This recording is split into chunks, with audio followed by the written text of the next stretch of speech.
Hi everyone, this is Jennifer at the Lane Library, and I'm here to tell you about HeritageQuest, which is one of the many great options we have available on our website for genealogy researchers. So to access HeritageQuest, what you're going to do is you're going to go to our website, which is hampton.lib.nh.us. We're going to go down to Research, then to Online Library Services, and then down to where it says HeritageQuest Online, which is the third one from the top. And that will take us to this page right here, where it says Enter Barcode, what you're going to put in is your library card number, which you can find located on the back of your library card. And then you're going to hit Connect. That will take you to the HeritageQuest homepage. So where we're actually going to spend most of our time today is over here on the search page. So as you can see, there are a lot of different collections. What I'm going to do today is I'm going to give you a brief overview of each of these, and then I'm going to focus mostly on the search census records, the Social Security Death Index, and then on the U.S. obituary records. All three of these are valuable tools for any genealogist to be familiar with. So we'll come back to census records later, and we're going to start with the search books function. HeritageQuest has a database of published local history books, including family histories and place histories. So as you can see, you can search the name of a person if you know who you're looking for.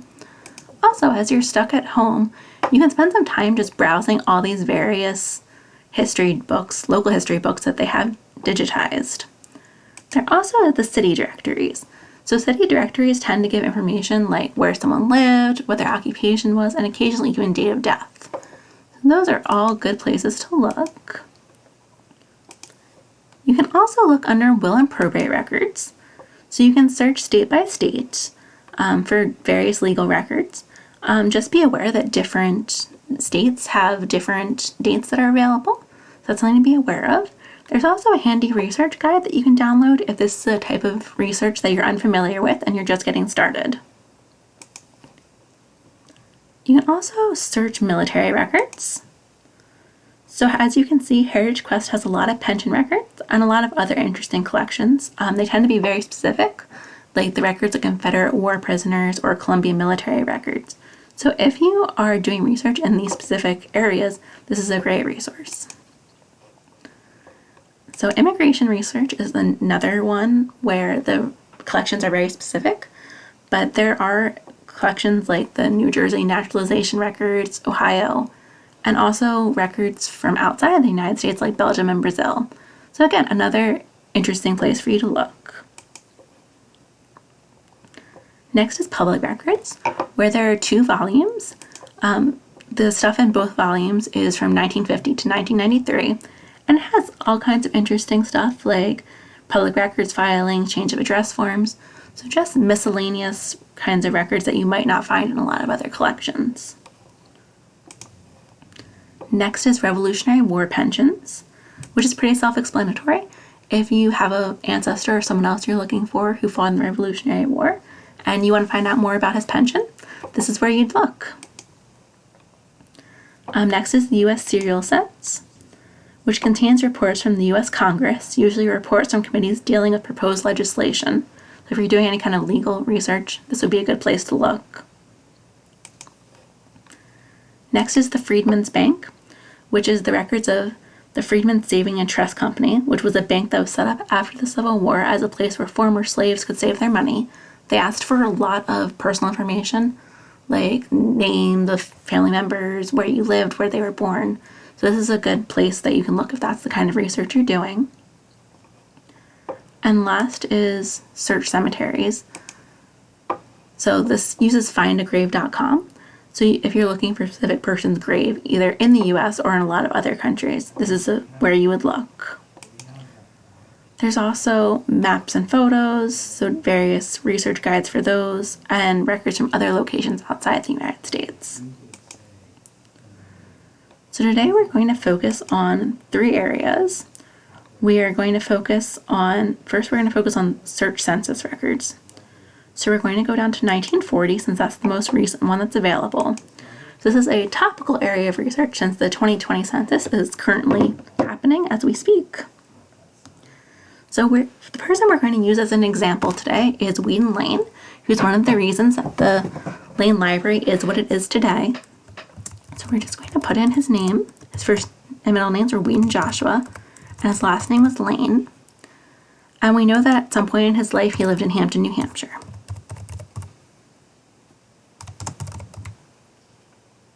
There we are. So as you can see, there are a lot of different fields that you can fill out. Your instinct might be to fill out as much information as possible. I would actually caution against that and say start broad and narrow it in. Just keep in mind that people fill things out wrong, they misspell things. So it's actually best to start with the very basics and then fill things in if you have someone who you're looking for who has a very general name, like John Smith. That way you just won't rule who you're looking for out accidentally. That's all the information we're actually going to put in. I don't think we need the rest of this. So we're going to hit search right here. And as we can see, Ween Lane is our third person here. So this is all the information that they have about Ween Lane. You can see it's actually a good amount. He was 37 years old. He was born about 1903. He was born in New Hampshire, but was actually living in New Jersey and worked as a historian. And then if we go over down here, you can see all the information about all the other people who lived in this house with him. So it appears that he was living in a boarding house with all these people. So if you were, for some reason, doing research on the boarding house, you'd be able to look at each of these people's records and find a lot of information about them. You can also go out here and actually see the census sheet that was filled out and see everyone's names and their information and where they were born. See the name of the landlord and all the names of the lodgers and their guests. And if you went down far enough, you could also see the information about their neighbors. So this is a really interesting way to spend your time and a really interesting resource. So we're going to go back to the search page and then go down to the Social Security Death Index. So Social Security Death Index is a great resource. Unfortunately, the dates are limited, 1935 to 2014. But if the person you're looking for died in those dates, it's a great place to look for information about where they died, how old they were, etc. So again, we're going to put in the same information we did before. And then we saw in the census that he was born in approximately 1903. I am going to do exact plus minus 2 years, just because we can assume that the census was correct, but we're not entirely sure, so better safe than sorry. And we know that at one point he was living in Princeton, New Jersey. So we're going to put that in and then hit search. And here's Ween Lane, first person. So we're going to go to see more. And so here it actually says that he was born in 1902, so the census wasn't entirely accurate, and that he died in Princeton, New Jersey in November 1983. So if we're looking at a timeline of his life, that fills in the details a little bit more for us. So in addition to the Social Security Death Index, another place you might want to look back on the home page are the U.S. obituaries. So say the person you're looking for died in the 1800s, early 1900s, and so you just need more information that you couldn't find in the Social Security Death Index, or you just want some supplementary information. This would be where you would look. So search is about the same. I'm going to do Joshua Lane, Princeton, New Jersey.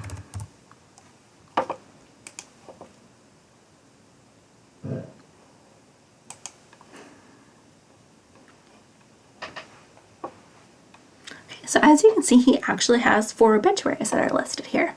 So we're going to start with this one from Tallahassee, Florida. So right away we can see an issue.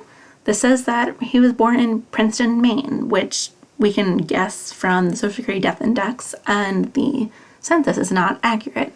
So one thing to be aware of when you are using the U.S. obituary records is it's more of a supplemental resource.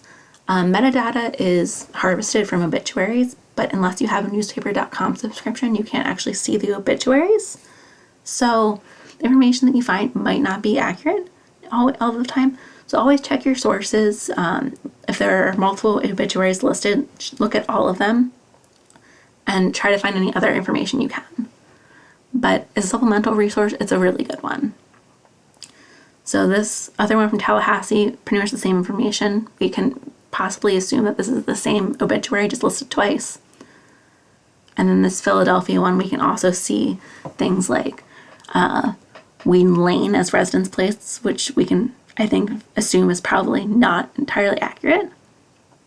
But then we go down to this one from Boston, Massachusetts. And it says his death place was Princeton, New Jersey, which we can assume is right. And then burial place is Hampton, New Hampshire, which is something that we didn't know before. So that's something that's worth knowing. It also gives the name of one of his siblings, which we didn't know before. So in addition to the Social Security Death Index and the U.S. Census record, these three things have given us a pretty good idea of Wheaton's life and death. So that is pretty much all I'm going to talk about today with heritagequest.com. So these are all the good things to know. And so this is a really fun resource if you wanted to spend some time doing research while you're stuck at home. So thank you for watching and happy researching.